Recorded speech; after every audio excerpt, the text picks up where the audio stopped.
ऐक ना वैष्णवी, हा. मी ना ह्या वेळेस परीक्षेत पास व्हावा म्हणून सगळ्या देवांना जाऊन एक एक नारळ फोडणार आहे.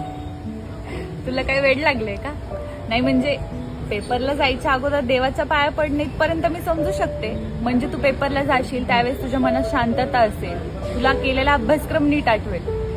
पण जाऊन नारळ फोडायचं हे काही जरा जास्त नाही झालं का? म्हणजे तुला खरं सांगू का, तुला चोळप्पा माहित आहेत का? नाही. चोळप्पा ना स्वामींचे सगळ्यात प्रिय भक्त होते. ते स्वामींच्या सगळ्या इच्छा पूर्ण करायचे. त्यांना काय हवं नको त्या सगळ्या त्यांच्या गरजा पूर्ण करण्याचं काम चोळप्पा बघायचं. एक दिवशी ना स्वामी त्याला म्हणाले होते की मला नदीवर घेऊन चल आणि मला स्नान झालं. चोळप्पा त्यांना घेऊन गेला.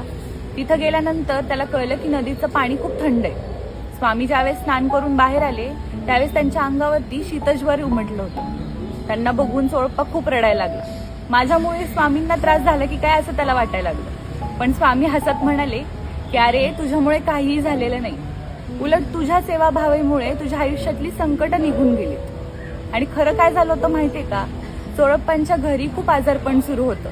पण स्वामींना केलेल्या या सेवाभावेमुळे त्याच्या आयुष्यातलं त्याच्या घरातलं सगळं आजारपण निघून गेलं. हेच तर असतं ना, देवावरती शुद्ध श्रद्धा ठेवली की आपल्या आयुष्यातली संकट आपोआप निघून जातात. खरी श्रद्धा काय आहे, खरी भक्ती काय आहे हे सुद्धा आपल्याला समजून जातं. समजलं का? हो. श्री स्वामी समर्थ. श्री स्वामी समर्थ.